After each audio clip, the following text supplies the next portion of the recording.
नमस्ते बच्चों। आपने कई बार जंगलों में या जू में हिरणों को उछलते कूदते छलांगे लगाते हुए देखा होगा, है ना। हिरण को हम लोग मृग भी कहते हैं और ये कई प्रकार के होते हैं। उनमें से कुछ हैं चिंकारा, चीतल, चौसिंगा, बारहसिंगा, सांबर। और आज मैं कहानी वाली नानी आपको एक बारहसिंगा यानी स्वैम्प डियर की कहानी सुना रही हूँ। मूर्ख बारहसिंगा। बच्चों, ये कहानी खुशी वन की है।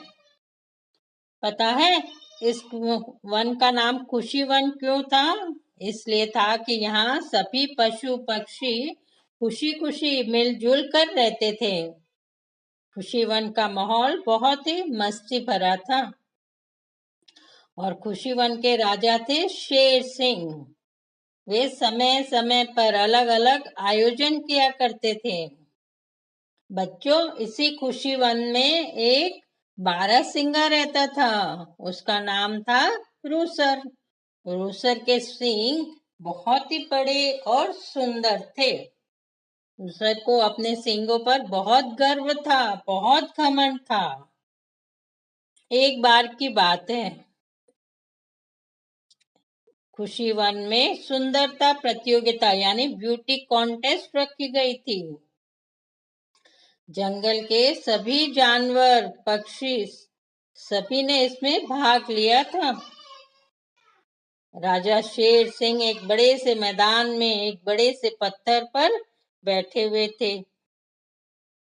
एक एक करके सारे पशु पक्षी राजा शेर सिंह के सामने आते, उन्हें प्रणाम करके अपनी प्रस्तुति यानी परफॉर्मेंस देते और फिर मैदान में जाकर बैठ जाते।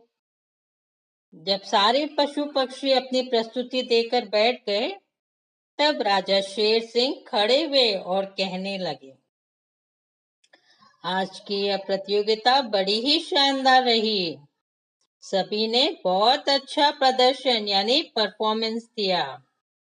अपने अपने हिसाब से सभी सुंदर हैं। हाँ, कुछ ज्यादा सुंदर भी है। और हम सभी की राय से हमारे जंगल में सबसे सुंदर है मोर। रंग बिरंगे पंखों से सिर पर मुकुट जैसा ताज पहने बहुत ही मनमोहक लगता है, खासकर जब वह अपना नाच दिखाता है।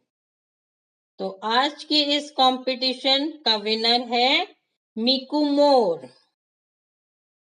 राजा शेर सिंह ने इतना ही कहा था कि क्रूसर खड़ा हुआ और कहने लगा, महाराज, क्या मेरे सींग सुंदर नहीं है?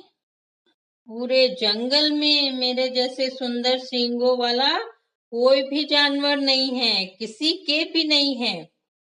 मैं क्यों नहीं विनर बन सकता? शेर सिंह को हंसी आ गई। हाँ रूसर, तुम्हारे सींग बहुत ही सुंदर है, पर उनके मुकाबले में तुम्हारे पांव उतने सुंदर नहीं हैं। लेकिन दुखी मत हो, पिछले साल की दौड़ प्रतियोगिता तो तुमने ही जीती थी, तुम ही प्रथम आए थे। और रूसर उदास होकर नदी के किनारे एक इमली के पेड़ के नीचे जाकर बैठ गया। थोड़ी देर बाद वह नदी में पानी पीने गया। नदी का पानी स्वच्छ और शांत था। अब जैसे ही वह पानी पीने के लिए झुका, रूसर को अपनी परछाई यानी शैडो दिखाई दी। अपने सींगों को देखकर कहा, वाह वाह, मेरे सींग वाकई में बहुत सुंदर है। तभी उसकी नजर पैरों की परछाई पर पड़ी और कहने लगा, ओफो, मेरे ये पांव कितने भद्दे दिख रहे हैं, कितने पतले हैं। काश मेरे पैर मेरे सींगों की तरह ही सुंदर होते। अगर ऐसा होता तो आज मैं जंगल ब्यूटी का इनाम जीत ही लेता। और वह अपने पैरों को कोसने लगा, उन्हें भला बुरा कहने लगा। अभी रूसर ऐसे कर ही रहा था कि उसे कुछ आहट सुनाई दी। पीछे मुड़कर देखा तो उसके तो होश ही उड़ गए। पता है बच्चों क्या था? अरे वहां पे एक शिकारी दिखाई दिया। रूसर तो घबरा गया। उसने आव देखा न ताव, वह तो लंबी लंबी छलांगे मारता हुआ तेजी से भागने लगा। अब आगे आगे रूसर और पीछे पीछे वह शिकारी। रूसर सोचे जा रहा था, अरे रूसर भागो भागो, नहीं तो आज शिकारी तुम्हें पकड़ ही लेगा। और शिकारी वह तो मन ही मन खुश हो रहा था। आज तो बड़ा ही सुंदर बारहसिंगा मिला है, इसे पकड़कर ही दम लूंगा। दोनों रूसर और शिकारी अपनी अपनी रफ्तार से भाग रहे थे और रूसर शिकारी से काफी आगे निकल गया। पीछे मुड़कर देखा तो शिकारी का तो कोई अता पता ही नहीं था। रूसर ने चैन की सांस ली और एक पेड़ के नीचे बैठकर सुस्ताने लगा। तभी उसे शिकारी की आहट सुनाई दी। रूसर तुरंत खड़ा हुआ और दौड़ने लगा, पर क्या वह दौड़ पाया? नहीं। क्यों? क्योंकि उसी पेड़ की डालियों के बीच उसके सींग फंस कर रह गए। अब रूसर अपने सींगों को छुड़ाने की जी भर कोशिश करने लगा, पर वह सींग निकल ही नहीं पा रहे थे। अरे ये सींग निकल ही नहीं रहे हैं, क्या करूं? अब तो शिकारी मुझे जरूर पकड़ लेगा, क्या करूं क्या करूं? पर हाँ, रूसर ने हिम्मत नहीं हारी। वह जोर शोर से कोशिश करता रहा। तभी दूर उसे शिकारी भी दिखाई दिया। उसने जोर से झटका दिया, अपने पैरों को जोर से ऊपर उछाला और क्या हुआ? उसके सींग पेड़ से आजाद हो गए, निकल गए।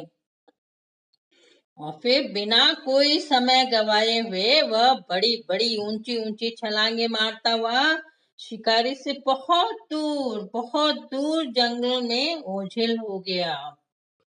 शिकारी की नजरों से ओझल हो गया। शिकारी मन महसूस कर वापस चला गया।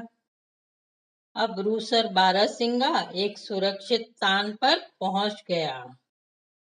वह सोचने लगा, मैं बड़ा ही बेवकूफ हूं। जिन सींगों की सुंदरता की मैं प्रशंसा करता, घमंड करता, गर्व करता, आज उन्हीं सींगों की वजह से मेरी जान आफत में पड़ गई। और जिन टांगों को मैं बदसूरत, भद्दे कहता कि पतले हैं, उन्हें कोसता था, उनसे नफरत करता था, वही टांगों की मदद से मेरी जान बची है। मेरे टांग पतले जरूर हैं, पर बहुत मजबूत।